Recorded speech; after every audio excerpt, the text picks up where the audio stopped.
Ducks so far. But it's the biggest matchup. We're going to get into that a little bit later. Really quickly, John, you want to take us through just what happened? We only got Dan Lanning once this bye week. We just got him for a short press conference. What are we hearing from the man? Yeah, the big thing to come out was obviously the Makhi Hughes news, just that he is going to Redshirt. He was a big-time transfer coming in this season and then kind of fell behind in that running back depth chart early on.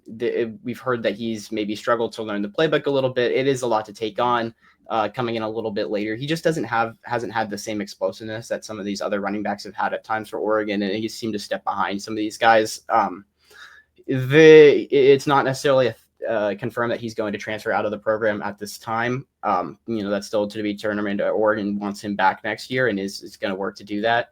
The big question here is whether that affects Naeem Offord, who is, I think, Makhi Hughes' half brother. Yeah. And a 5-star freshman cornerback at Oregon right now has played early on, but has kind of fallen out of the rotation as they condense things down in some of these conference games. But a very talented kid that Oregon just certainly does not want to lose. So that's kind of the big thing to come out of this press conference here.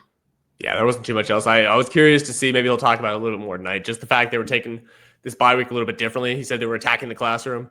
It is the first week of classes that just finished up for students.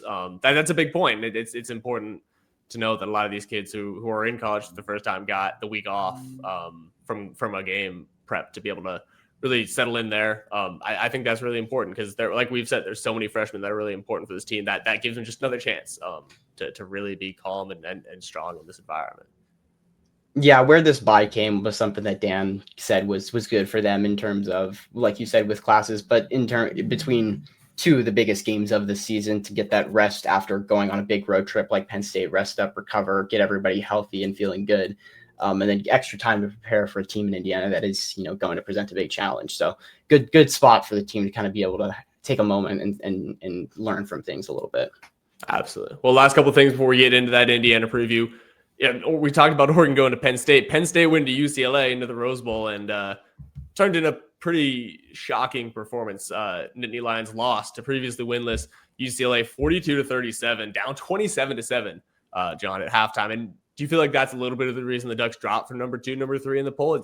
How much does this really affect the Ducks' resume? That's their biggest win right now. I don't know if that's necessarily the reason that they dropped. I think that was more being inactive. Miami had a really good game, looked again like one of the best teams in the country down at Florida State. I think that's more of it and more of their front of mind because of how good that game was for them. Ruben Bain continues to look like an absolute monster, but yeah, not a great look for the Ducks in terms of how close that game was with Penn State. Obviously, I think Penn State is more the team that challenged Oregon than the team that lost to UCLA. But UCLA, not only were they a team towards the bottom of the Big Ten, but really towards the bottom of the barrel as a Power 4 school right now, having started 0-4, already fired their coach, seems like a disaster, and they were able to go in there, at their home stadium, but put up 42 on a team in Penn State that we thought to have one of the best defenses in the country. Nico Iamaleava cooked them on the ground, 3 rushing touchdowns for him. They were able to just control the clock and keep Penn State off the field and really just dominate this game in every facet, especially through the first half. And then it was a little bit too little too late for Penn State once things got into that second half. Yeah, because you did see Oregon limit Penn State offensively in that game in Happy Valley, and it was obviously a very different environment for the Ducks and Lions that night. I can't remember a ton of times that team will fall from inside the top 10 to unranked. Do you feel like that's justified? Was this loss that bad?